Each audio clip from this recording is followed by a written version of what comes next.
الحمد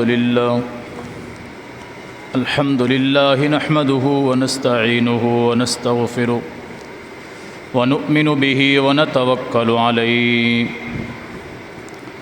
ونعوذ بالله من شرور أنفسنا ومن سيئات أعمالنا من يهده الله فلا مضل له ومن يضلله فلا هادي له ونشهد أن لا إله إلا الله وحده لا شريك له ونشهد أن محمدًا عبده ورسوله أما بعد فإن خير الحديث كتاب الله وخير الهدي هدي محمد صلى الله عليه وسلم وشر الأمور محدثاتها وكل محدثة بدعة وكل بدعة ضلالة وكل ضلالة في النار يا أيها الذين آمنوا اتقوا الله حق تقاته ولا تموتن إلا وأنتم مسلمون يا أيها الناس اتقوا ربكم الذي خلقكم من نفس واحدة وخلق منها زوجها وبث منهما رجالا كثيرا ونساء واتقوا الله الذين تساءلون به والأرحام إن الله كان عليكم رقيبا يا أيها الذين آمنوا اتقوا الله وقولوا قولا سديدا يصلح لكم أعمالكم ويغفر لكم ذنوبكم ومن يطع الله ورسوله فقد فاز فوزا عظيما أعوذ بالله السميع العليم من الشيطان الرجيم بسم الله الرحمن الرحيم ولا تقولوا لمن يقتل في سبيل الله أموات بل أحياء ولكن لا تشعرون اللهم صل على محمد وعلى آل محمد كما صليت على إبراهيم وعلى آل إبراهيم إنك حميد مجيد اللهم بارك على محمد وعلى آل محمد كما باركت على إبراهيم وعلى آل إبراهيم إنك حميد مجيد رب اشرح لي صدري ويسر لي أمري واحلل عقدة من لساني يفقه قولي رب زدني علما اللهم انفعنا بما علمتنا وعلمنا ما ينفعنا وزدنا علما سبحانك لا علم لنا إلا ما علمتنا إنك أنت العليم الحكيم ہر قسم کی حمد و ثنا اللہ جل جلالہ کے لیے، بے شمار بے حد و حساب درود و سلام ہوں امام الہدیٰ، امام الانبیاء، سید الانبیاء جناب محمد الرسول اللہ صلی اللہ علیہ وآلہ وصحبہ وسلم کی ذات گرامی پر۔ محرم الحرام کا مہینہ گزر رہا ہے، آج اس کی 10 تاریخ ہے، یوم عاشور ہے۔ یہ مہینہ حرمت والے مہینوں میں سے ایک مہینہ ہے، اور آج یوم عاشور ہے۔ یہ دن کہ جس دن اللہ رب العالمین نے موسیٰ علیہ السلام کو اور ان کی قوم کو فرعون اور اس کے لشکر سے نجات دلائی۔ نبی علیہ السلام جب مدینہ منورہ تشریف لائے تو آپ نے دیکھا کہ یہودی یوم عاشور کے دن روزہ رکھتے ہیں، 10 محرم کو روزہ رکھتے ہیں۔ تو آپ نے پوچھا کہ تم اس دن کیوں روزہ رکھتے ہو؟ تو وہ کہنے لگے کہ اس دن اللہ رب العالمین نے موسیٰ علیہ السلام اور ان کی قوم کو نجات دی تھی، تو ہم بطور شکر کے اس دن روزہ رکھتے ہیں۔ تو نبی علیہ السلام نے فرمایا کہ موسیٰ علیہ السلام اللہ کے پیغمبر تھے، میں بھی اللہ کا پیغمبر ہوں، نبی کا بھائی ہوتا ہے، تو ہم زیادہ حق رکھتے ہیں تم سے کہ ہم موسیٰ علیہ السلام کے خلاصی کے دن ہم شکرانے کے طور پر روزہ رکھیں۔ تو نبی علیہ السلام نے بھی روزہ رکھنا شروع کیا۔ آپ مسلسل اسی طرح روزے رکھتے رہے، حتیٰ کہ آخری سال نبی علیہ السلام نے فرمایا کہ آئندہ سال اگر میں زندہ رہا تو میں یہودیوں کی مخالفت کرتے ہوئے 10 محرم کے ساتھ 9 محرم کا بھی روزہ رکھوں گا۔ 10 کو ہم بھی روزہ رکھتے ہیں، یہودی بھی روزہ رکھتے ہیں، تو ان کی مشابہت نہ ہو، ہم ان کی مخالفت میں ایک روزہ اس کے ساتھ ملائیں گے۔ لیکن وہ سال نبی علیہ السلام کی زندگی مبارک میں نہ آ سکا، تو صحابہ اکرام نے اس دن کو یہ محسوس کیا کہ آپ پھر ہر سال 9 محرم کے ساتھ 10 محرم یہ 2 روزے رکھتے، یا 10 کے ساتھ 11 کو ملا دیتے۔ تو یوم عاشور محرم کا 10واں دن ہے، اور یہی محرم ہے جب جناب سیدنا امام حسین رضی اللہ تعالی عنہ اور آپ کے اہل و عیال کو کربلا کے میدان میں بے دردی کے ساتھ شہید کیا گیا۔ آج کا خطبہ ممکن ہے بہت سارے لوگوں کو عجیب محسوس ہو، یا ناگوار گزرے، یا ان کی طبیعت پر گراں گزرے، کیونکہ آج تک ممکن ہے آپ لوگ کربلا کا واقعہ جس انداز میں سنتے ہوئے آئے ہیں اس طرح آپ کو سننے کو نہ ملے، بلکہ اس کے برعکس ان کتب اور تواریخ کا حوالہ آپ کو ملے کہ جن کا شاید آپ نے زندگی میں نام بھی نہ سنا ہو۔ اس لیے کہ عام طور پہ اس واقعے کو بیان کرتے وقت جتنی لچھے دار اور بہترین انداز میں قصے کہانی کے طور پہ آپ اس کو پیش کر سکتے ہیں، ممکن ہے آج تک آپ نے کربلا کا قصہ ویسے سنا ہو۔ آج آپ کو کربلا کا یہ واقعہ تاریخ کے آئینے میں ملے گا کہ جس طرح تاریخ کی حقیقت ہے اور پھر اسے توڑ مروڑ کر بیان کیا جاتا ہے، اس کی اصل حقیقت کے حوالے سے آپ کو انشاءاللہ آگاہ کیا جائے گا۔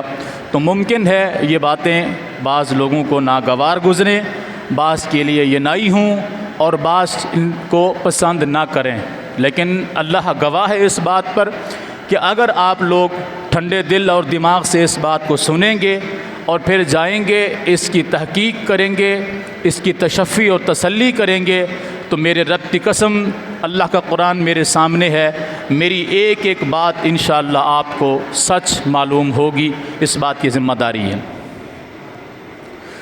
سیدنا امام حسین رضی اللہ تعالی عنہ نبی علیہ السلام کے نواسہ ہیں، اور دوسرے نمبر کے نواسہ ہے سیدہ طیبہ طاہرہ سیدہ فاطمہ زہرا رضی اللہ تعالی عنہا سلام اللہ علیہا، نبی علیہ السلام کی سب سے چھوٹی صاحبزادی ہے، ایسی صاحبزادی کہ جن کو نبی علیہ السلام نے فرمایا تھا کہ فاطمہ میرے جگر کا ٹکڑا ہے، فاطمہ جنت میں عورتوں کی سردار ہے۔ اور پھر آپ نے حسن اور حسین رضی اللہ عنہما کے متعلق فرمایا تھا کہ یہ میرے دونوں نواسے جنت میں جنتی نوجوانوں کے سردار ہوں گے۔ تو یہ مقام اور مرتبہ، اور اگر نہ بھی ہوتا، صرف اتنا ہی ہوتا کہ حضرت حسین صحابی ہیں، تو یہ بھی مقام کسی شے سے کم نہیں تھا، لیکن آپ صحابی ہونے کے ساتھ ساتھ نبی علیہ السلام کے نواسہ ہیں، اور پیارے ترین نواسہ، حتیٰ کہ نبی علیہ السلام نے آپ کی شہادت کے متعلق بھی ایک خبر دی تھی کہ وہ دن کیسا ہوگا کہ جب امام حسین کو شہید کیا جائے گا۔ تو پوری ایک حقیقت اس پر موجود ہے۔ اور امام حسن رضی اللہ تعالی عنہ کے متعلق فرمایا یہ میرا وہ بیٹا ہے، وہ نواسہ ہے جو مسلمانوں کی دو بڑی جماعتوں کے درمیان صلح کا سبب بنے گا۔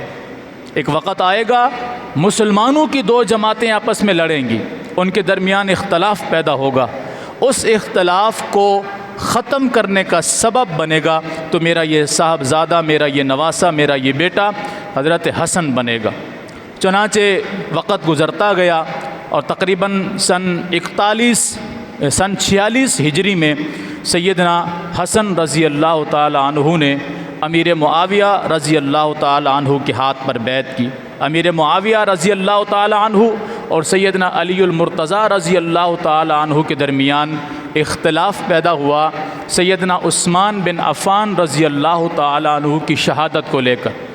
آپ نے گزشتہ سے پیوستہ جمعہ میں مختصر یہ بات سنی تھی کہ جب حضرت عثمان غنی رضی اللہ تعالی عنہ کو شہید کیا گیا، اس وقت سیدنا عثمان بن عفان رضی اللہ تعالی عنہ کی جو بیوی موجود تھی وہ سیدہ نائلہ تھی، جو امیر معاویہ رضی اللہ تعالی عنہ کی بہن تھی، جن کی انگلیاں تلوار کے وار سے کٹ گئی تھیں جب وہ اپنے شوہر سیدنا عثمان غنی رضی اللہ تعالی عنہ کی جان بچانے کی کوشش کر رہی تھی۔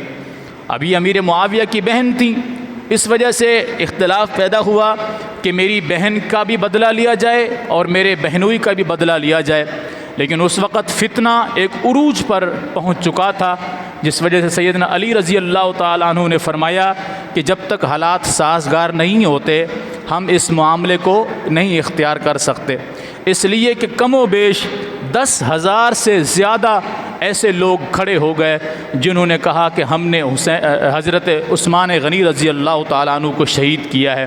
اب صاف ظاہر 10,000 کو تو قتل نہیں کیا جا سکتا تھا، تو یہ ایک بہت بڑا فتنہ ہوا جس پر قابو پانے کے لیے مسلمانوں کی دو جماعتیں آپس میں لڑ گئیں، حتیٰ کہ بڑا لمبا ان کے درمیان اختلاف چلا اور سن 46 سے 47 ہجری میں یہ اختلاف ختم ہوا۔ حضرت علی المرتضیٰ رضی اللہ تعالی عنہ کی شہادت کے بعد ان کی جگہ پر حضرت حسن رضی اللہ تعالی عنہ نے خلافت کو سنبھالا اور 5.5 مہینے وہ خلیفہ رہے۔ اس کے بعد انہوں نے یہ خلافت سیدنا امیر معاویہ رضی اللہ تعالی عنہ کو سونپ دی اور کچھ شرائط ان کے درمیان طے ہوئی۔ یہ بھی میں نے آپ کو گزشتہ سے پیوستہ جمعہ میں بتایا تھا کہ حضرت امیر معاویہ رضی اللہ تعالی عنہ نے ایک کوڑا کاغذ جس پر دستخط کر کے حضرت حسن کی طرف بھیجا کہ آپ جن شرائط پر مطمئن ہیں، جو شرائط آپ چاہتے ہیں وہ شرائط آپ ان پر لکھیں اور میں وہ پڑھے بغیر ان کو قبول کرتا ہوں، میری رضامندی کے دستخط پہلے سے موجود ہے۔ تو وہ شرائط اس طرح تھیں کہ جو لڑائیاں آپس میں ہو چکی ہیں، جو لوگ اس میں ملوث تھے ان سب کو جو ہے آپ اپنی طرف سے معاف کریں، ہم اپنی طرف سے معاف کرتے ہیں، اور اتنا جو ہے ہر مہینے اخراجات جو ہے وہ اہل بیت اور نبی علیہ الصلوۃ والسلام کے خانوادے کو دیے جائیں۔ اور بھی کچھ شرائط اس حوالے سے تھیں جن کو امیر معاویہ رضی اللہ تعالی عنہ نے پہلے ہی دستخط کر کے قبول کر لیا تھا۔ اب اس پر وہ لوگ جنہوں نے عثمان غنی رضی اللہ تعالی عنہ کو شہید کیا تھا وہ مسلسل اس طاق میں رہے کہ مسلمانوں کی دو جماعتیں کبھی بھی اتحاد نہ کر سکیں، اس لیے انہوں نے ہمیشہ حضرت علی رضی اللہ تعالی عنہ کی طرف بھی لوگوں کے اندر آگ بھڑکائی اور امیر معاویہ رضی اللہ تعالی عنہ کی طرف بھی لوگوں کے اندر آگ بھڑکائی، لیکن بالآخر نبی علیہ الصلوۃ والسلام کی حدیث نے سچ ثابت ہونا تھا۔ حضرت حسن نے اس صلح کو قرار دے کر اس فتنے کو ختم کیا، لیکن یہ بات ان خبیثوں اور ظالموں سے برداشت نہ ہوئی، انہوں نے چند ہی دنوں میں حضرت حسن رضی اللہ تعالی عنہ کو زہر دے کر شہید کروا دیا۔ حضرت حسن کی شہادت کے بعد لوگ ان کو طبی موت کہتے ہیں، لیکن ہم ان کو شہادت کہتے ہیں کہ ان کو زہر دے کر شہید کیا گیا۔ اس کے بعد ان ظالموں نے حضرت حسین رضی اللہ تعالی عنہ کو ورغلانا چاہا کہ ہم آپ کے بابا کے وفادار ہیں، حالانکہ حضرت علی المرتضیٰ کو شہید کرنے والے بھی کون تھے؟ یہی لوگ تھے۔ میں نے گزشتہ جمعے کہا تھا کہ حضرت امام حسین سے لے کے حضرت امام عمر رضی اللہ تعالیٰ عنہ کے درمیان جتنے صحابہ شہید ہوئے، سیدنا امام حسین، سیدنا امام حسن، سیدنا امام علی، سیدنا امام عثمان، سیدنا امام عمر رضی اللہ عنہم اجمعین، ان جن لوگوں کو بھی شہید کرنے کے پیچھے محرک نظر آئیں گے، قاتل نظر آئیں گے، وہ سب کے سب عبداللہ ابن سبا سبائی گروہ یہودیوں کے نسل میں سے ہوں گے، جنہوں نے نعرہ لگایا تھا، دعویٰ کیا تھا، اور یہی وہ خبیث لوگ تھے جنہوں نے علی المرتضیٰ رضی اللہ تعالیٰ عنہ کو ظالم قرار دیا، مشرک قرار دیا، کافر قرار دیا، معاذ اللہ ثم معاذ اللہ ثم استغفر اللہ، اور یہی لوگ تھے جو اپنے آپ کو شیعان علی بھی کہتے تھے، شیعان حسن بھی کہتے تھے، شیعان حسین بھی کہتے تھے۔ آج بھی یہ لوگ موجود ہیں، اور آج میں جن کتب کا حوالہ دوں گا، اہل سنہ کی تو تمام تاریخ کی کتابیں اس پر متفق ہیں، طبری سے لے کے ابن کثیر تک، ابن عساکر سے لے کے ابن اسیر تک، اور دیگر تمام اہل سنہ کی تاریخ کی کتابیں اس پر متفق ہیں کہ حقیقت کیا تھی، کس انداز میں یہ شہادت کا واقعہ پیش آیا، حضرت عمر کو شہید کرنے والے کون تھے، عثمان غنی کو شہید کرنے والے کون تھے، علی المرتضیٰ کو شہید کرنے والے کون تھے، حضرت حسن کو شہید کرنے والے کون تھے، حضرت حسین اور آپ کے اہل و عیال کو شہید کرنے والے کون تھے۔ اہل سنہ کی تمام کتب اس کے اندر گواہ ہیں اور ان کے اندر ثبوت موجود ہے، لیکن میں اہل سنہ کی کسی کتاب کا حوالہ نہیں دوں گا، اگرچہ البدایہ والنہایہ ابن کثیر کی مایہ ناز اور مستند ترین کتاب ہے تاریخ کے حوالے سے، طبری مشہور ترین تاریخ کی کتاب ہے، اور تاریخ دمشق ابن عساکر کی مشہور ترین تاریخ کی کتاب ہے، اور اسی طرح اور بہت ساری کتب، منہاج السنہ بہترین ترین کتاب ہے تاریخ کے حوالے سے۔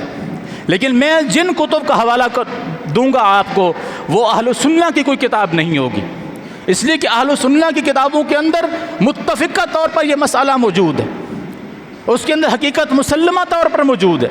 میں جن کتب کا حوالہ دوں گا وہ آج شور شرابہ کرنے والوں کی کتب، جلال العیون ملا باقر مجلسی کی کتاب ہے، مجاہد اعظم شاکر حسین امروہی کی کتاب ہے، اور خلاصۃ المصائب ناسخ التواریخ، اسی طرح الشافی شریف المرتضیٰ کی کتاب ہے، اور جلال العیون مصائب اللہ آپ کا بھلا کرے الشافی، اور طریق منہاج السنہ کے ساتھ ساتھ خلاصۃ المصائب، یہ ساری وہ کتابیں ہیں جو اہل تشیع کی معتبر ترین تاریخ کی کتابیں۔ آج اگر کوئی ذاکر اپنی مجلس میں اپنی ان کتب کا حوالہ دے کر شہادت امام حسین کو پیش کرے، میرے ہاتھ میں رب کا قرآن ہے، اگر مجلس میں اترنے سے پہلے اس کی گردن نہ اڑا دی جائے، میں اپنے باپ کا بنی۔ اس لیے کہ جس طرح تاریخ کو توڑ مروڑ کے بیان کیا جاتا ہے، اور اس تاریخ کے آڑ میں صحابہ کرام پر لعن طعن کیا جاتا ہے، اگر یہ ظالم اور بدبخت لوگ اپنے آباء و اجداد کی تاریخ کو پڑھیں، ان کو منبر پہ چڑھنے کی بھی اجازت نہیں ہوگی۔ ان کی روزی روٹی چلتی ہے تو صحابہ کو گالیاں دے کر، ان کی خدمت اور تواضع کی جاتی ہے تو صحابہ پر لعن طعن کر کے اور جھوٹ بول کر۔ حضرت حسین رضی اللہ تعالی عنہ کو مکہ مدینہ سے کوفہ میں بلانے والے یہ سب سے زیادہ جو معتبر لوگ تھے وہ کوفہ کے لوگ تھے۔ کم از کم 35,000 خط لکھے ان لوگوں نے حضرت حسین رضی اللہ تعالی عنہ کو، حضرت حسن کی وفات کے بعد بڑا لمبا عرصہ ان لوگوں نے پلاننگ کی، حتیٰ کہ امیر معاویہ رضی اللہ تعالیٰ عنہ کی وفات کے بعد جب امیر معاویہ نے خلافت اپنے بیٹے یزید کو سونپی تو ان لوگوں کو اور زیادہ آگ بھڑکی، اور انہوں نے مسلمانوں کی جو ایک عرصے سے حکومت چلتی آ رہی تھی اس کو پارا پارا کرنے کے لیے ایک چال چلی جس میں حضرت عمر کو بھی شہید کیا، عثمان غنی کو بھی شہید کیا، علی المرتضیٰ کو بھی شہید کیا، حضرت حسن کو بھی شہید کیا۔ اور جب ان لوگوں نے خطوط لکھے کہ آپ آئیں، ہم سب آپ کے ہاتھ پر بیعت کرتے، ہم آپ کے ہاتھ پر بیعت کرتے ہیں اور ہمارا یزید اور اس کے لو لشکر سے کوئی تعلق نہیں ہے۔ یہاں ایک بات یاد رکھیں، ضمناً عرض کرتا چلوں، لاکھوں یزید ہوں، امام حسین رضی اللہ تعالیٰ عنہ کی شان کا مقابلہ نہیں کر سکتے۔ یہ شان، منقبت، مرتبہ اپنی جگہ پر۔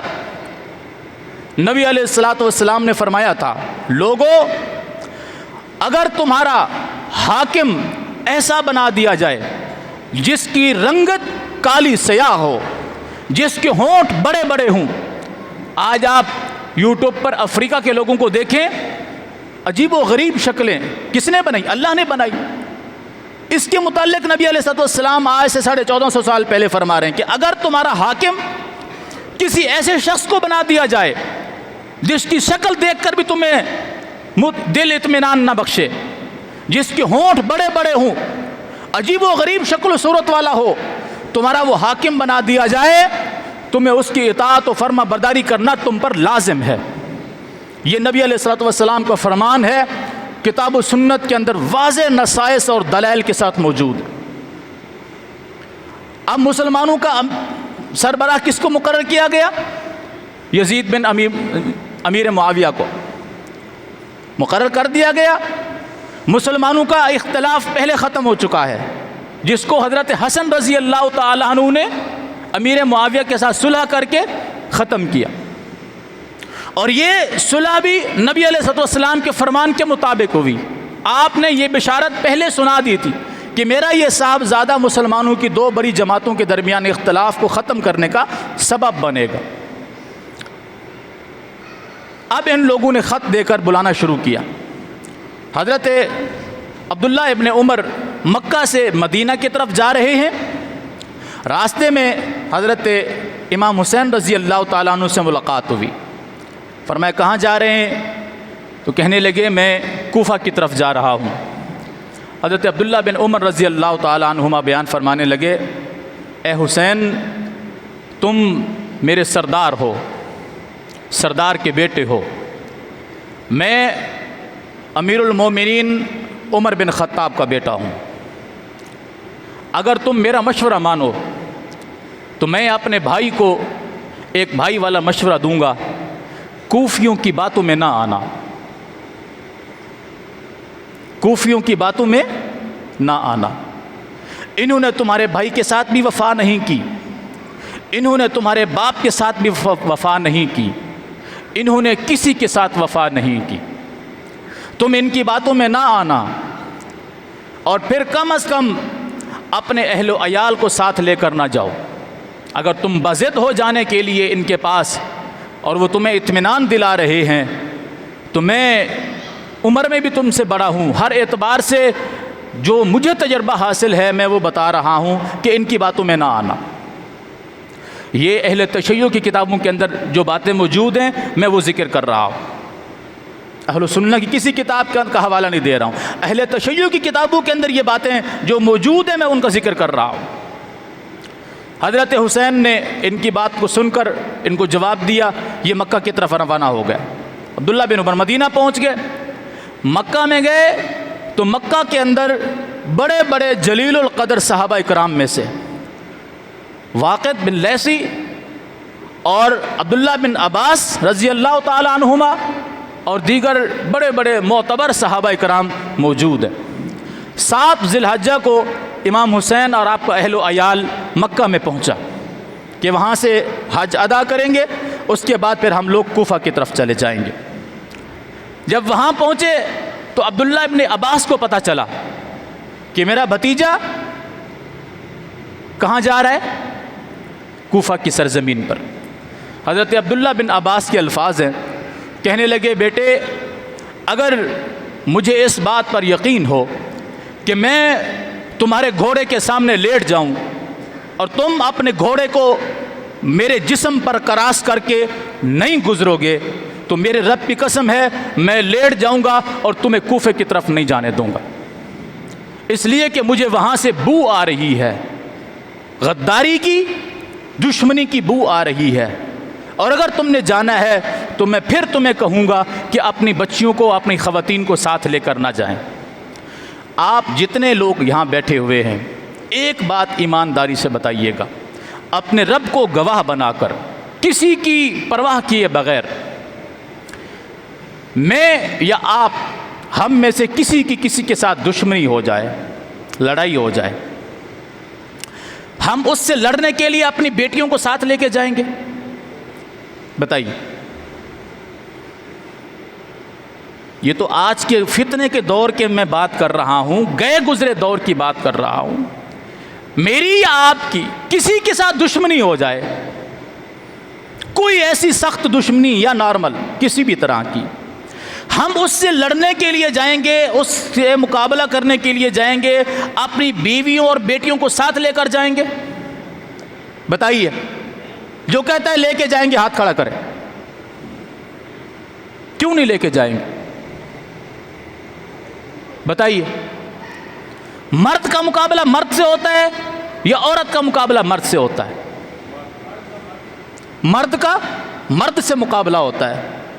یزید کے ساتھ لڑنے کے لیے جا رہے ہیں امام حسین، اور اپنی خواتین کو ساتھ لے کے جا رہے ہیں، کیا آپ کی غیرت گوارا کرتی ہے اس بات کو؟ میں اور آپ کسی دشمن سے لڑنے کے لیے جائیں تو اپنی بیٹی کو ساتھ لے کر نہیں جائیں گے، بیوی کو ساتھ لے کر نہیں جائیں گے، بہن کو ساتھ لے کر نہیں جائیں گے۔ یزید کے ساتھ امام حسین لڑنے جا رہے ہیں اور بیٹیوں کو، بیویوں کو، بہنوں کو ساتھ لے کے جا رہے ہیں۔ کیا مسلمانوں کی غیرت اتنی مر گئی ہے؟ دشمن کا مقابلہ کرنے جا رہے ہیں، اور کس کے ساتھ؟ بیٹیوں کے ساتھ۔ آپ یہ بات بیان کر کے کیا کہنا چاہتے ہیں کہ امام حسین اتنے بزدل تھے کہ عورتوں کے پیچھے چھپ رہے تھے؟ جس کی یہ غیرت گوارا کرتی ہاتھ کھڑا کرے۔ بہادر باپ کا بہادر بیٹا، بہادر باپ کا علی المرتضیٰ شیر خدا تھے کہ نہیں؟ بہادری میں آپ سے پھر بس ہے۔ بہادر باپ کا بہادر بیٹا دشمن سے لڑنے جا رہا ہو اور عورتوں کے ساتھ لے کر جائے، کیا کہنا چاہتے ہیں آپ؟ کیا سمجھانا چاہتے ہیں قوم کو؟ یقیناً وہ دشمن سے لڑنے نہیں جا رہے تھے، ان کو دھوکے سے بلایا گیا تھا کہ ہم آپ کو اپنا امیر بنانا چاہتے ہیں، آپ کے ہاتھ پر ہم خلافت کا جھنڈا دیکھنا چاہتے ہیں، آپ کے ہاتھ پر بیعت کرنا چاہتے ہیں۔ یہ دھوکے سے بلایا کس نے؟ کوفیوں نے۔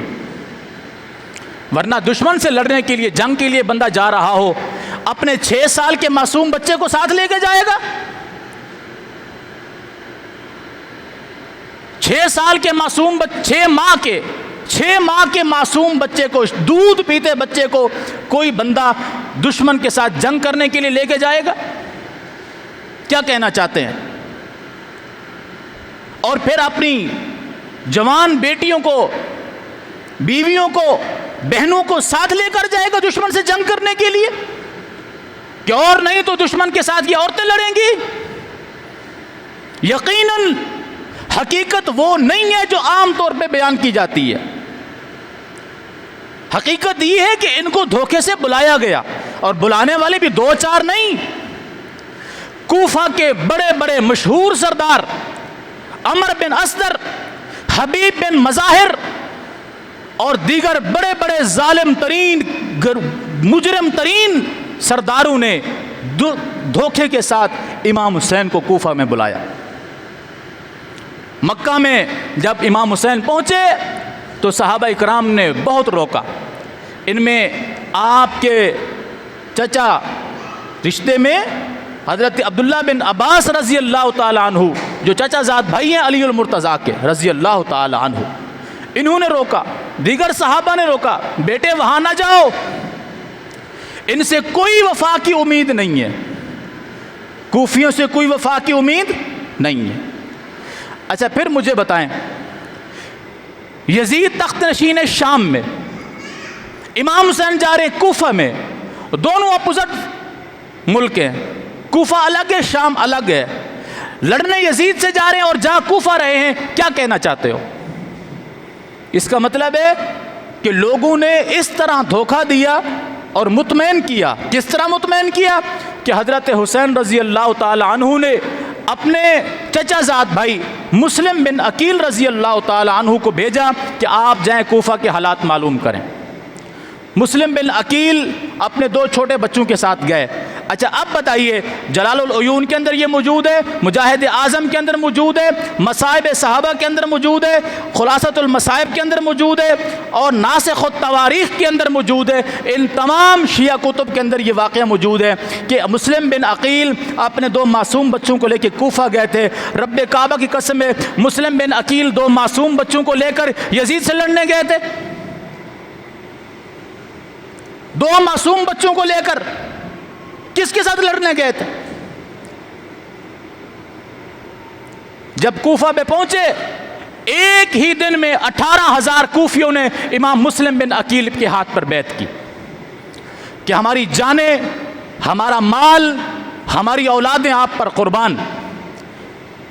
مسلم بن عقیل رضی اللہ تعالی عنہ نے خط لکھا امام حسین رضی اللہ تعالی عنہ کو کہ کوفی ہمارا ساتھ دینے کے لیے تیار ہے، آپ یہاں آ جائیں.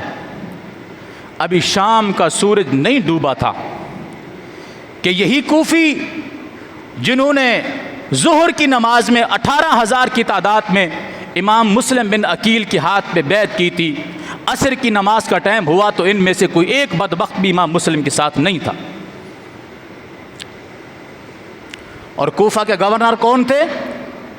نبی کریم صلی اللہ علیہ وسلم کے عظیم صحابی حضرت نعمان بن بشیر رضی اللہ تعالیٰ عنہ.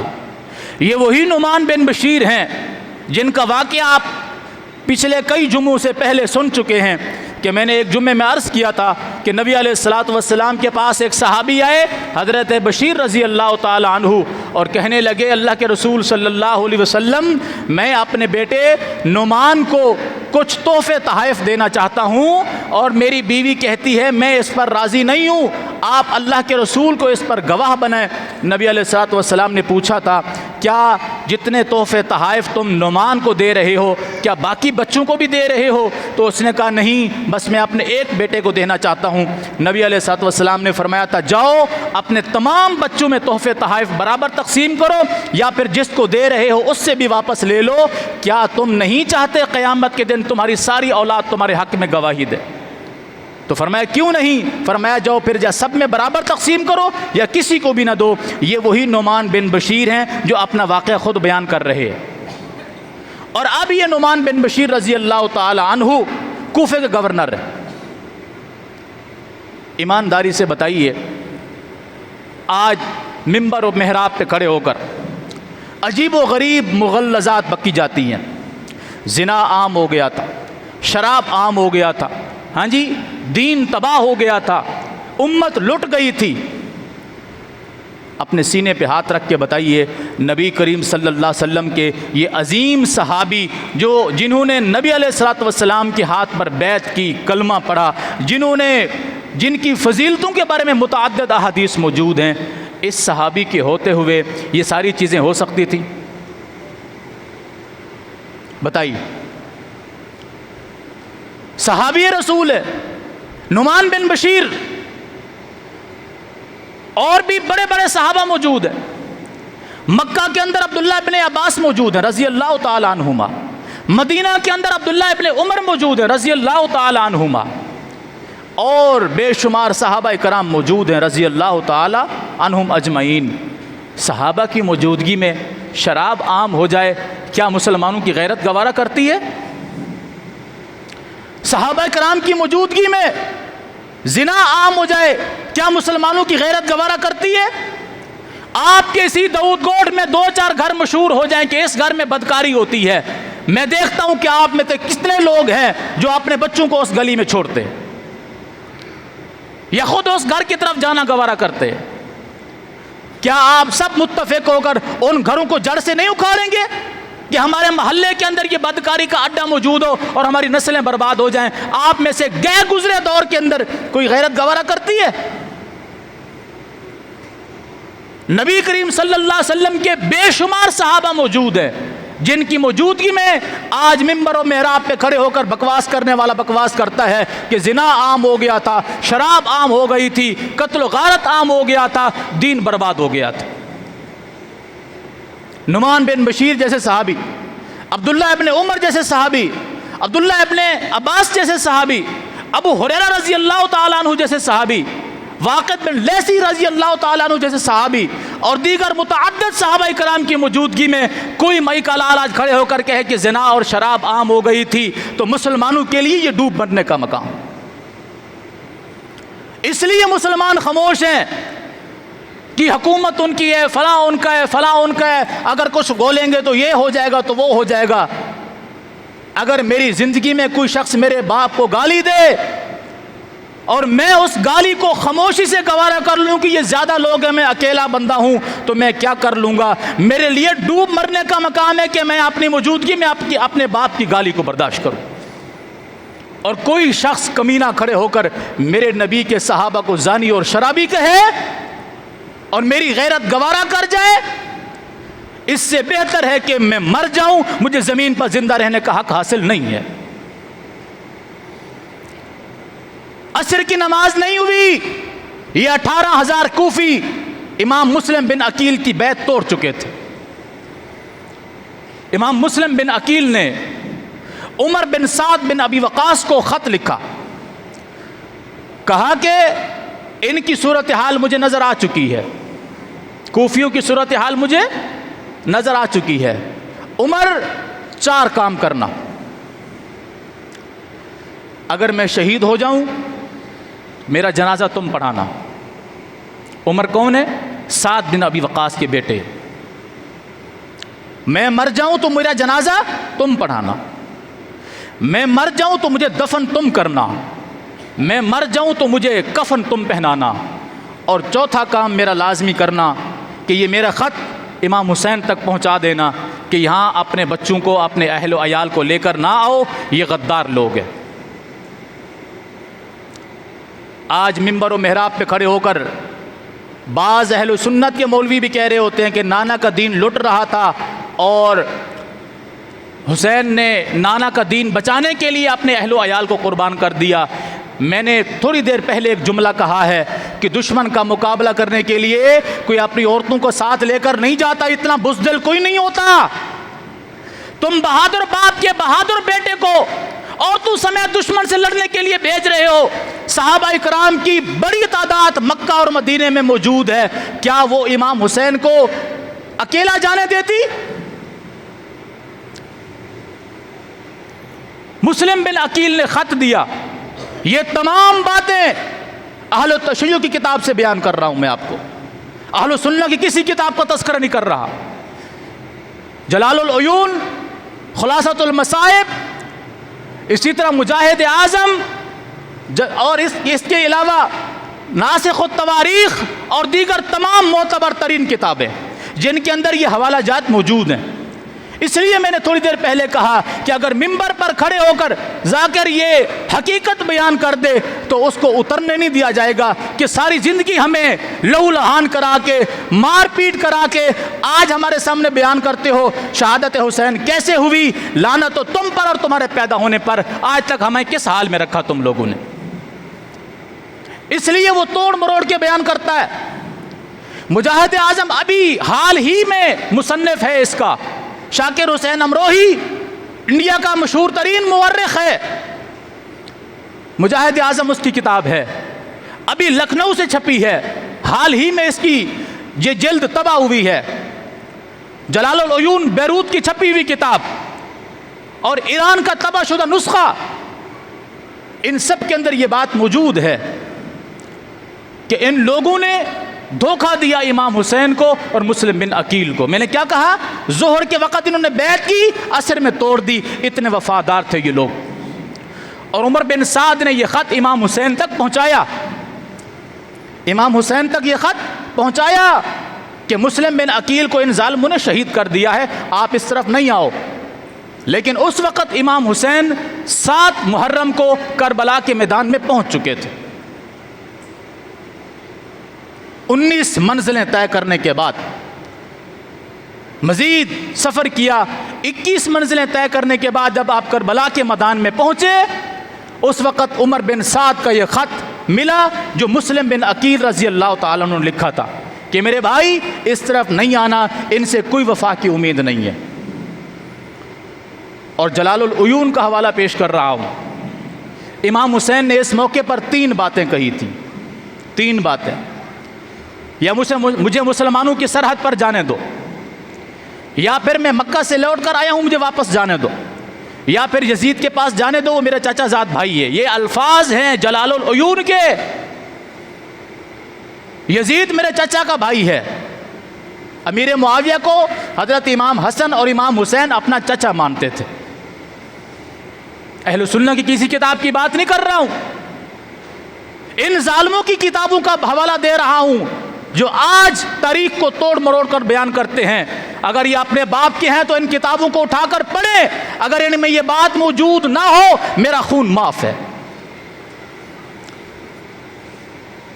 مجھے اپنے چچا کے بیٹے کے پاس جانے دو، وہ میں جانوں اور وہ جانے۔ تاریخ طبری اہل سنہ کی کتابوں نے بھی یہاں تک لکھا، لیکن مجاہد اعظم کے لکھنے والا شاکر حسین امروہی نے اس میں اضافہ کیا ہے، اور آج شعر بیان کیا جاتا ہے، سر دست نہ دست در دست یزید، کہ امام حسین نے اپنا سر کٹوا دیا، یزید کے ہاتھ پر ہاتھ رکھنا گوارا نہیں کیا۔ یہ شعر سنتے ہیں نا آپ، جگہ جگہ پر یہ لکھا ہوا بھی ہوتا ہے، دین است حسین، دین پناہ است حسین، کہ دین بھی حسین ہے، دین کو بچانے والا بھی حسین ہے۔ سر دست نہ دست در دست یزید، سر کٹوا دیا، ہاتھ یزید کے ہاتھ پہ رکھنا گوارا نہیں کیا۔ یہ شعر ہر جگہ پر لکھا ہوا نظر آتا ہے۔ شیعہ کی کتاب مجاہد اعظم کے اندر شاکر حسین امروہی لکھتا ہے کہ امام حسین نے فرمایا کہ مجھے یزید کے ہاتھ پہ بیعت کرنے دو، حالانکہ اہل سنہ کی کتاب میں یزید کی بیعت کا کوئی ذکر نہیں ہے۔ اہل سنہ کی کسی کتاب میں یزید کے ہاتھ پر بیعت کا کوئی ذکر نہیں ہے۔ اتنا ہے کہ مجھے وہاں جانے دو، وہ میرے چاچا کا بیٹا ہے، وہ جانے اور میں جانوں، یا مجھے مسلمانوں کی سرحد پر جانے دو، یا جہاں سے میں لوٹ کر آیا ہوں مجھے وہاں جانے دو۔ یہ ساری باتیں اہل سنہ کی کتابوں میں تو موجود ہیں ہی ہیں، ان تمام کتب کے اندر جن کا میں نے ذکر کیا ان کے اندر بالاولیٰ موجود ہے۔ اب مجھے بتائیے انصاف کے ساتھ، اپنے سینے پر ہاتھ رکھ کے بتائیے گا، جو دین بچانے آیا تھے کیا وہ واپس جانا چاہتے تھے؟ کیا وہ مسلمانوں کی سرحد پر جانا چاہتے تھے؟ پھر کیوں شہید کیا گیا؟ کیونکہ ان کے پاس ان تمام ظالموں کے لکھے ہوئے خطوط موجود تھے جنہوں نے بلایا تھا، اور یہی وہ ظالم لوگ تھے جنہوں نے ظہر میں امام مسلم بن عقیل کے ہاتھ پہ بیعت کی، عصر کو توڑ دی، اور اب یہ یزید کی فوج کا حصہ تھے۔ 40,000 سے زائد لشکر یزید کی فوج کا تھا، ان میں سے 35,000 کوفی تھے، اور یہ 35,000 وہی کوفی تھے جنہوں نے خط لکھ کر امام حسین کو کوفہ بلایا تھا۔ 35,000 کوفی، یزید کی فوج ٹوٹل 5,000 تھی، 35,000 کا اس میں جو اضافہ ہوا یہ وہ کوفی تھے جنہوں نے امام حسین رضی اللہ تعالیٰ عنہ کو کوفہ بلایا تھا۔ گھوڑوں پہ اور اونٹوں پہ لدے ہوئے خطوط کے بورے جن کو امام حسین نے یوں کھول کھول کر پھینکا، حبیب بن مظاہر کون ہے؟ میں ہوں، یہ تمہارا لکھا ہوا خط ہے، کیا تم نے مجھے نہیں بلایا؟ عمر بن اسکر کون ہے؟ جی میں ہوں، کیا یہ تمہارا لکھا ہوا خط نہیں ہے؟ کیا تم نے مجھے نہیں بلایا؟ او فلاں بن فلاں بن فلاں کون ہے؟ جی میں ہوں، یہ تمہارے خطوط لکھے ہوئے، کیا تم لوگوں نے مجھے یہاں نہیں بلایا؟ سب نے کہا ہاں ہم نے بلایا۔ کہا جب تم نے مجھے بلایا، میرے بھائی مسلم کو شہید کیا، ان کے 2 معصوم بچوں کو شہید کیا، اور آج تم میرا ساتھ دینے کی بجائے یزید کی فوج کے ساتھ مل رہی ہو؟ اس کا مطلب یہ ہے کہ یزید نے مجھ سے دشمنی نہیں کی، تم لوگوں نے مجھ سے دشمنی کی۔ کیونکہ اگر تم لوگوں نے میرے ساتھ وفا کی ہوتی تو تم اس فوج کا حصہ نہ ہوتے، تم میری فوج کا حصہ ہوتے، تم مسلم بن عقیل کی سپہ سالاری میں یزید کے خلاف لڑتے۔ جب تم ان کے ساتھ ملے ہوئے ہو تو اس کا مطلب یہ ہے کہ میرے بھائی مسلم کو بھی شہید تم لوگوں نے کیا، ان کے معصوم بچوں کو شہید بھی تم لوگوں نے کیا۔ اب 3 آپشن ہے، یا مکہ واپس، یا مسلمانوں کی سرحد، یا شام میں یزید کے پاس جانے دو، میں جانوں اور وہ جانے۔ اہل سنہ کی کتاب میں اتنی بات موجود ہے، میں جانوں اور وہ جانے۔ اس کے 2 ہی معنی ہو سکتے ہیں کہ میں یزید کے ساتھ لڑوں گا دو بدو، ہاتھ بہاتھ، یا پھر ہمارے درمیان جو صلح ہوگی وہ ہوگی۔ تیسرا اس کا کوئی معنی نہیں بنتا۔ البتہ اہل تشیع لکھتے ہیں کہ امام حسین نے کہا میں یزید کے ہاتھ میں بیعت کرنا چاہتا ہوں۔ یہ اہل سنہ کی کتاب میں نہیں ہے، اہل تشیع کی کتابوں کے اندر موجود ہے، جلال العیون کے اندر بھی موجود ہے، مجاہد اعظم کے اندر بھی موجود ہے، الشافی کے اندر بھی موجود ہے، خلاصۃ المصائب کے اندر بھی موجود ہے، مقدمہ مدعات الطالب فی انساب ابی طالب کے اندر بھی موجود ہے۔ ان تمام کتب کے اندر یہ جملہ موجود ہے۔ انہوں نے دیکھا کہ اگر یہ ہمارے خطوط یزید تک پہنچتے ہیں تو کوفہ کا گورنر عبید اللہ ابن زیاد ہے، نعمان بن بشیر کو چینج کر دیا گیا ہے۔ عبید اللہ ابن زیاد ظالم ترین اور سخت ترین گورنر تھا۔ اگر یہ خطوط یزید تک پہنچتے ہیں تو ہم تو کیا، ہماری نسل کا کوئی بچہ بھی زندہ نہیں بچے گا۔ اس لیے بہتر ہے امام حسین کو یزید کے پاس جانے ہی نہیں دو۔ انہوں نے رات کے پچھلے پیر حملہ کیا، اور اس پر یہ عمر بن سعد بن ابی وقاص کے بیٹے کو ملامت کرتے ہیں کہ پہلا تیر عمر بن سعد نے چلایا، حالانکہ رات کے پچھلے پیر حملہ کیا کوفیوں نے۔ اور الزام کس پہ لگا رہے ہیں؟ صحابی کے بیٹے پر، کہ سعد بن ابی وقاص کے بیٹے عمر بن سعد نے پہلا تیر چلایا، اور کہا لوگوں گواہ رہنا، میں نے پہلا تیر چلا کر جنگ کا آغاز کر دیا ہے، اب تم جانو اور آل رسول جانے۔ کیا صحابی کا بیٹا آل رسول کو شہید کرتا تھا؟ وہ سعد بن ابی وقاص جن کو نبی علیہ الصلوۃ والسلام نے جنت کی بشارت سنائی، اس صحابی کے بیٹے پر الزام لگایا جا رہا ہے کہ سب سے پہلا تیر کس نے چلایا؟ صحابی کے بیٹے نے۔ اپنی خباثت کو چھپانے کے لیے پہلا الزام کس پہ لگایا؟ صحابی کے بیٹے پہ۔ اگر اسی صحابی کے بیٹے نے پہلا تیر چلانا تھا تو مسلم بن عقیل کا خط امام حسین کو دینے والا بھی یہی صحابی کا بیٹا ہے، عمر بن سعد، جن کو مسلم بن عقیل نے وصیت کی تھی کہ میرا جنازہ تم پڑھانا، مجھے کفن بھی تم دینا، مجھے دفن بھی تم کرنا، اور میرے بھائی امام حسین کو خط بھی پہنچا دینا کہ اس طرف نہ آئے۔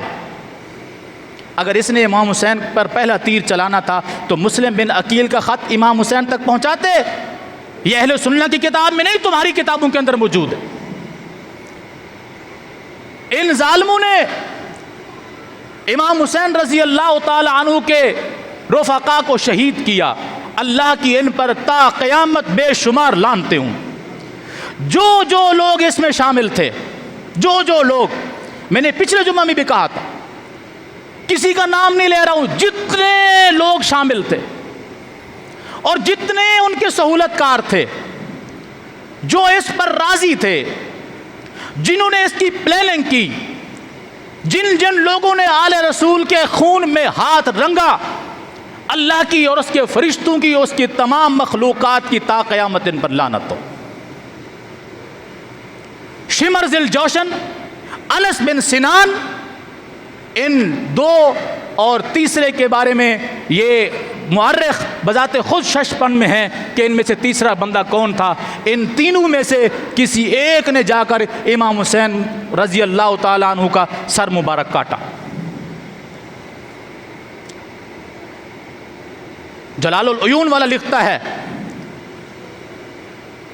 اور اسی طرح خلاصۃ المصائب والا لکھتا ہے کہ انہوں نے سر مبارک کو، امام حسین رضی اللہ تعالیٰ عنہ کے سر مبارک کو یزید کے سامنے پیش کیا کہ ہمیں انعام و اکرام ملے گا، ہم نے بہت بڑا کام کیا۔ جلال العیون والا لکھتا ہے کہ یزید نے کہا تم پر اللہ کی لعنت ہو، تم نے میرے بھائی کو قتل کیوں کیا؟ اہل سنہ کی کسی کی بات نہیں کر رہا ہوں، اہل تشیع کی کتب کا حوالہ دے رہا ہوں، جو آج منبر پہ کھڑے ہو کے پیٹ رہے ہیں، یہ لکھتے ہیں کہ یزید نے کیا کہا، تم پر اللہ کی لعنت ہو، تم پر بھی، تمہیں کس نے کہا، کہا مجھے عبید اللہ ابن زیاد نے کہا اس پر بھی اللہ کی لعنت ہو کہ تم لوگوں نے میرے بھائی امام حسین کو قتل کیوں کیا۔ اور آج یہ لوگ کہتے ہیں، مجاہد اعظم والا لکھتا ہے، وہ کہتا ہے بہت ساری باتیں ایسی بیان کی جاتی ہیں کہ معاذ اللہ استغفر اللہ، امام حسین کو شہید کرنے کے بعد ان کے جسم اطہر کو ننگا کیا گیا۔ وہ کہتا ہے یہ بات کہیں پر بھی موجود نہیں ہے۔ یہ مجاہد اعظم والا شاکر حسین امروہی لکھ رہا ہے۔ آج بیان کیا جاتا ہے کہ نبی کی بیٹیوں کی چادریں کھینچی گئی تھیں، ان کے سر ننگے کر دیے گئے تھے۔ رب کعبہ کی قسم ہے، تاریخ کی کسی ایک کتاب کے اندر بھی یہ بات نہیں ملتی۔ خواتین کو گھوڑوں کے ساتھ باندھ کر گھسیٹا گیا، یہ بات کسی تاریخ کی کتاب میں نہیں ملتی، کیونکہ جب تک ان کا ذکر نہیں کرو گے تمہارا پیٹ نہیں بھرے گا۔ اس لیے میں نے پہلے کہا کہ اگر یہ حقیقت کے آئینے میں شہادت کربلا کو پیش کریں، میرے رب کی قسم کوئی بندہ ان کو مجلس کے لیے بلائے گا ہی نہیں۔ وہ ایک ذاکر مجلس بھر کے نیچے اترا تو ایک چرس میں ڈوبے ہوئے بزرگ نے پوچھا، بتائیے حضرت کیا خدمت ہوئی؟ تو کہنے لگا جی اللہ کا شکر ہے 50,000 ملا۔ کہا یزید کو دعائیں دو، اس کا نام لے کر تمہاری روزی روٹی چل رہی ہے، اس کا نام لے کر تمہیں روزی روٹی ملتی ہے۔ اگر تم آل رسول کا ذکر کرتے تو شاید تمہیں اتنی روزی روٹی نہ ملتی جتنا جھوٹ بول کر تمہیں روزی روٹی مل رہی ہے۔ اس لیے میں نے کہا کہ عام طور پہ آپ سنیں گے، یقین جانے اللہ کی پناہ کہ خواتین کو معاذ اللہ استغفر اللہ، مجھے بتاؤ کوئی بھی کتنا گیا گزرا کیوں نہ ہو، گھٹیا سے گھٹیا کیوں نہ ہو، دشمن کی بیٹی کی چادر نہیں اتارتا۔ آج کے اس گئے گزرے دور کے اندر اگر آپ میں اور مجھ میں اتنی غیرت موجود ہے کہ ہم دشمن کی بیٹی کا سر ننگا نہیں کرتے، تو جب صحابہ کرام کے بیٹے موجود تھے، عمر بن سعد جیسے لوگ موجود تھے، دیگر لوگ موجود تھے، کیا اس وقت کسی نے آل رسول کی بیٹیوں کی چادریں اترنی دی تھیں؟ تمہاری غیرت نہیں مر گئی؟ آل رسول کی چادریں اتر رہی ہوں اور صحابہ کرام کے بچے زندہ ہوں؟ یقیناً یہ قصہ گو مولویوں کی زبان سے نکلنے والے قصے ہیں، حقیقت نہیں ہے۔ آج وہ خود مان رہے ہیں کہ ایسا کچھ بھی نہیں ہوا تھا۔ ابھی جو حال ہی میں کتاب چھپی ہے مجاہد اعظم کے نام سے، انڈیا سے، لکھنؤ سے، اس کے اندر یہ واضح طور پر موجود ہے کہ جتنے قصے کہانیاں بیان کی جاتی ہیں ان میں سے مشہور قصے یہ ہے کہ سر مبارک کو، امام حسین رضی اللہ تعالیٰ عنہ کے سر مبارک کے اوپر گھوڑے دوڑائے گئے، جسم کو ننگا کیا گیا اور بیویوں کی چادریں اتاری گئیں۔ وہ کہتا ہے جتنے جھوٹ ترین قصے ہیں وہ آج کے ذاکر بیان کرتے ہیں، تاریخ میں اس کی کوئی اصل موجود نہیں ہے۔ یہ شاکر حسین امروہی شیعہ لکھنوی لکھتا ہے۔ اس لیے میں شروع میں عرض کر چکا ہوں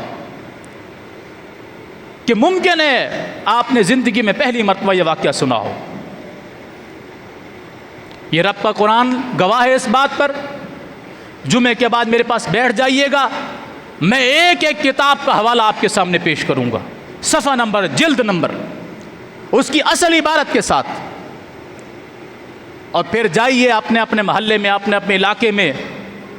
بعض اہل سنہ علماء بھی بیان کرتے ہیں جب تک لچھے دار تقریر بیان نہ کریں واہ واہ نہیں ملتی، اور ہمیں واہ واہ کی ضرورت نہیں ہے۔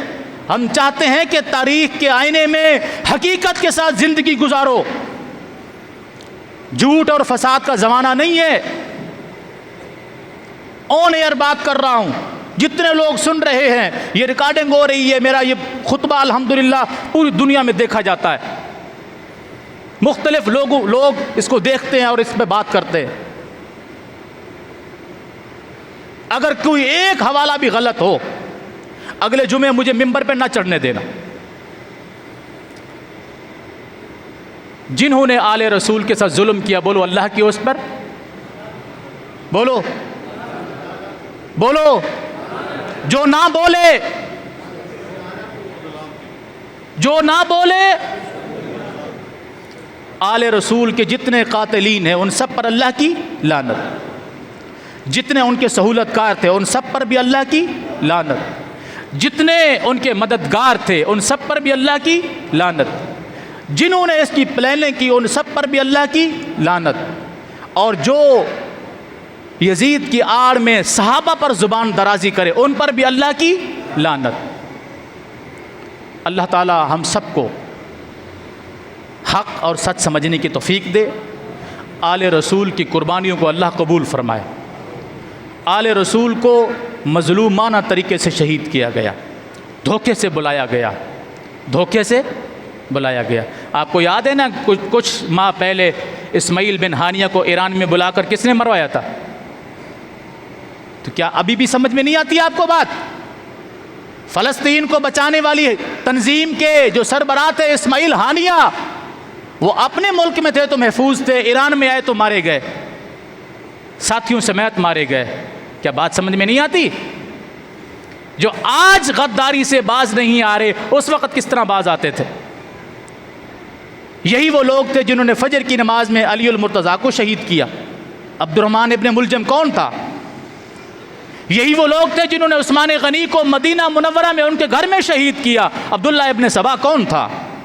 یہی وہ لوگ تھے جنہوں نے حضرت عمر رضی اللہ تعالیٰ عنہ کی فجر کی نماز میں خنجر مار کر زخمی کیا، 3 دن کے بعد وہ شہید ہوئے۔ ابو لولو فیروز مجوسی کون تھا؟ یہی وہ لوگ تھے جنہوں نے عبد الرحمن بن عوف کو شہید کیا، یہ ظالم کون تھے؟ یہی وہ لوگ تھے جنہوں نے امام حسن کو زہر دے کر شہید کیا، یہ لوگ کون تھے؟ آل رسول کو کوفہ میں بلا کر غداری کرنے والے مسلم بن عقیل سمیت بچوں سمیت امام حسین کے 72 ساتھیوں کو شہید کرنے والے کون تھے؟ اور کیا آپ کو معلوم ہے امام حسین کے ساتھ جو 72 لوگ شہید ہوئے، امام حسین کے رفقا تو ان میں 17 لوگ تھے، باقی لوگ 56-57 لوگ کون تھے؟ یہ 56-57 لوگ وہ تھے جو بڑے بڑے صحابہ کرام کی اولادیں تھے۔ میں نے پہلے کہا تھا کہ ان کو دھوکے میں بلایا گیا اور صحابہ کو معلوم تھا یہ دھوکے کے ساتھ جا رہے ہیں، ان کو دھوکے سے بلایا گیا ہے۔ بڑے بڑے صحابہ نے اپنے بیٹوں کو ان کی حفاظت کے لیے ساتھ بھیجا۔ 72 شہداء میں 17 لوگ امام حسین کے خاندان کے ہیں، 56 یا 57 لوگ کون ہیں؟ آج لوگ بکواس کرتے ہیں کہ صحابہ نے امام حسین کو اکیلا چھوڑ دیا تھا۔ امام حسین کو اکیلا چھوڑ دیا تھا تو 72 کے نام گنواؤ، 72 شہداء کے نام گنواؤ، ان میں بڑے بڑے جلیل القدر کے صحابہ کے بیٹے ساتھ ملیں گے۔ صحابہ نے کسی میدان میں امام حسین کو اکیلا نہیں چھوڑا۔ ہاں، تمہارے آباء و اجداد نے حضرت عمر سے لے کے حضرت امام حسین کے آخری بچے تک کو شہید کرنے والے لوگوں میں شامل تھے۔ اللہ کی تم پر لعنتیں ہوں۔ اقول قولی ھذا واستغفر اللہ لی ولکم ولسائر المسلمین۔